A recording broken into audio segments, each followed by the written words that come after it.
when you look at the anabolic steroid family tree, the reason Deca isn't in here is because Deca is not a hormone. It is an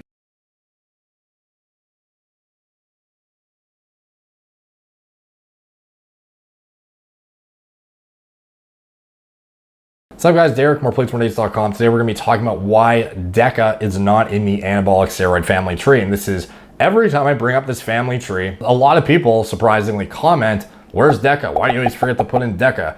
Where the fuck is Deca? It's supposed to be in there. And it's, and I have to say the same thing every time. And I think most of you guys already know the answer to this, but when you look at the family tree, we have testosterone, and technically DHT and Nandrolone are derived from testosterone. So technically they can be put under testosterone, as on paper, technically they're derived from that. But anyways, just the general kind of accepted framework of it is that there's three parent categories, one being testosterone, one being its 5-alpha reduced metabolite DHT, and one being a 19-Nor steroid that is produced as an intermediary during the aromatization process. And this is DHT, the 5-alpha reduced metabolite, testosterone, and Nandrolone, 19-Nor testosterone.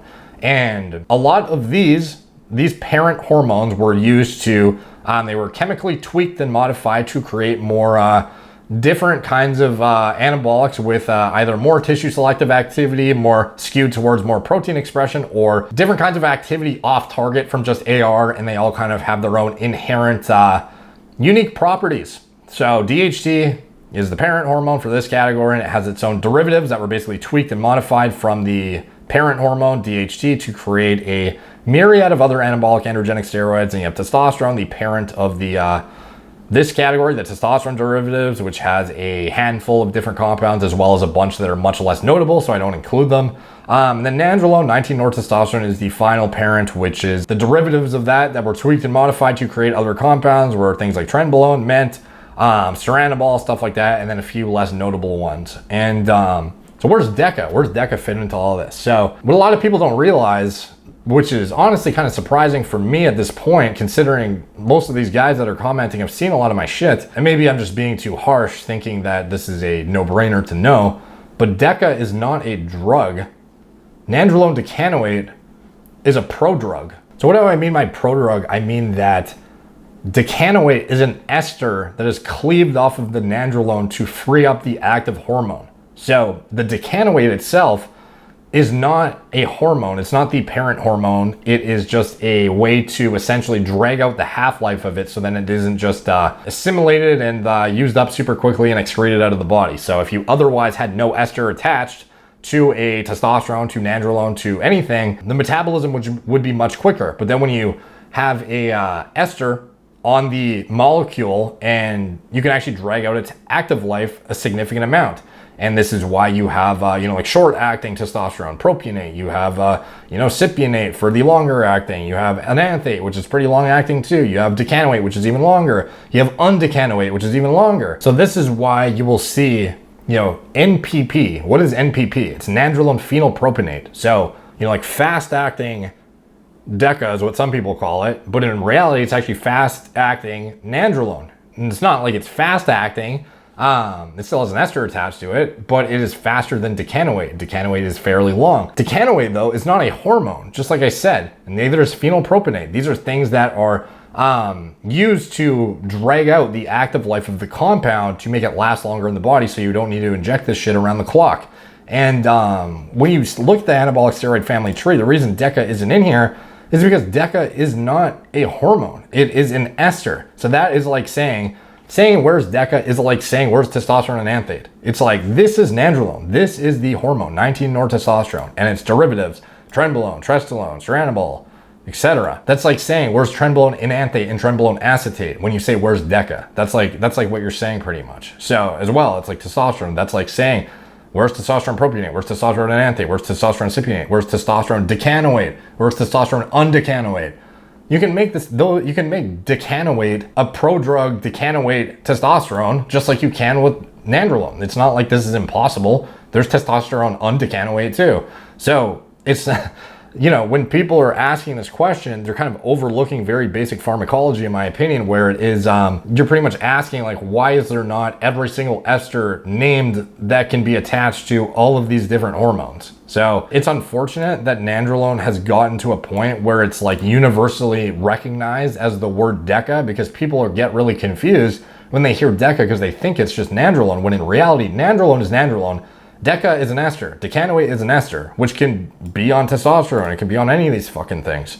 So no, Deca does not go in the anabolic steroid family tree anywhere, because that would be like saying, where's Nandrolone phenylpropionate? Why is NPP not in there? It's because it's not a different drug, guys. Nandrolone is 19-nortestosterone. That's all there is to it. And testosterone is testosterone. You don't need to write testosterone propionate, testosterone enanthate, testosterone cypionate, testosterone undecanoate, testosterone, all of the fucking different esters. This is the hormone, and that's all there is to it. So hopefully, if that was, if you didn't know, that clarifies some things, and this is why perhaps certain compounds that you thought were missing are not actually missing on this family tree here.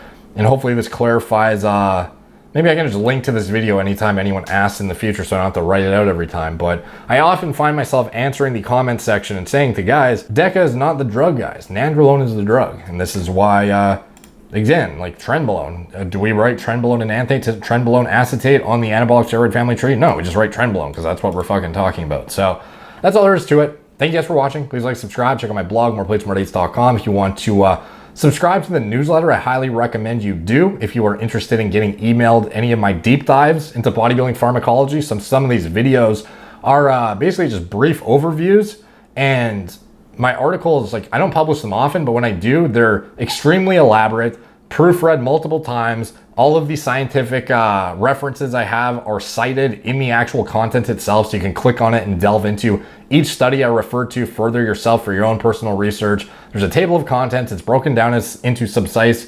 fucking Christ, I can't talk, into concise subsections, and it's just it's pretty palatable in my opinion, as opposed to sometimes the videos are kind of like fucking information and just assuming you can follow along, whereas the articles are just like neatly laid out and very professionally formatted, in my opinion, in my humble opinion.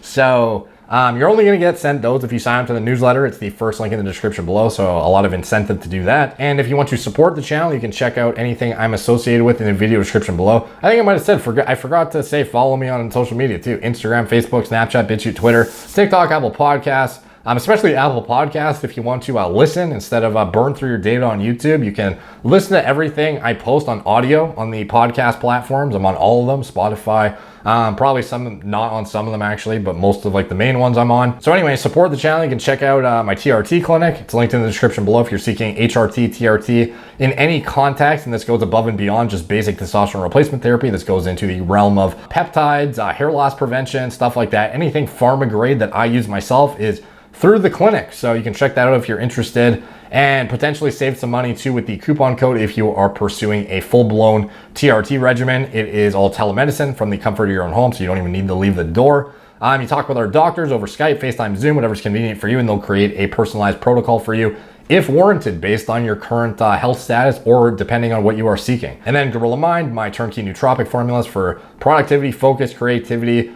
These are what I use to stay locked in for more hours per day, get more productive work hours. For every 16-hour block that I am awake, I get more productive work hours out of the day because of these formulas, and they're kind of based on what I kind of concocted in my university years to kind of try and enhance my cognitive abilities as much as possible, without delving into the black market stims, basically, as well as Guerrilla Mode pre-workouts. So these are, if you haven't checked out Guerrilla Mode yet, I recommend you just pull out your current pre, get out of the cupboard, get out of your fucking room, wherever it is, get out of the kitchen, pull it up, look at the label, compare it to Guerrilla Mode Classic. This is the hybrid formula with the maxed out NO precursors, the hyperhydrating agents, plasma expanders, and potent cognitive enhancing complex with a high dose of stimulants and nootropics. This is the most comprehensive pre-workout on the entire market.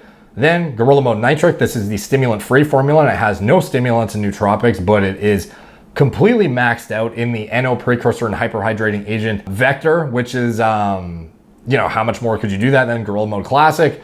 Honestly, as much as I can max it out to the point where no additional ingredient above and beyond what the dosage is, like L-citrulline 10 grams. Any more than that in the clinical literature showed no additional benefit from what I saw. Glycer pump 4 grams. We have tons of shit in there. Nitrosamine, agmatine sulfate. Tons of stuff to address multiple pathways, vasodrive, a lot of different vectors to address hyperhydration and increase your mind-muscle connection and pump in the gym. And then Guerrilla Mode Stim, the stimulant-only product for all you stim junkies out there, or those who are just looking for a cost-effective alternative to Guerrilla Mode without any of the NO precursors or hyperhydrating agents. This one is just pure mental performance rather than actual driving blood flow or vasodilating or anything like that. It is, again, for the stim junkies or for those who just want a cost-effective pre, has a doubled up dose of L-tyrosine, doubled the Kana, increased the N-phenethyl dimethylamine citrate, caffeine. It's just a maxed out stim only product essentially. So if that interests you, check it out. Anything else I'm associated with, video description below. Thank you guys for watching. Talk to you soon.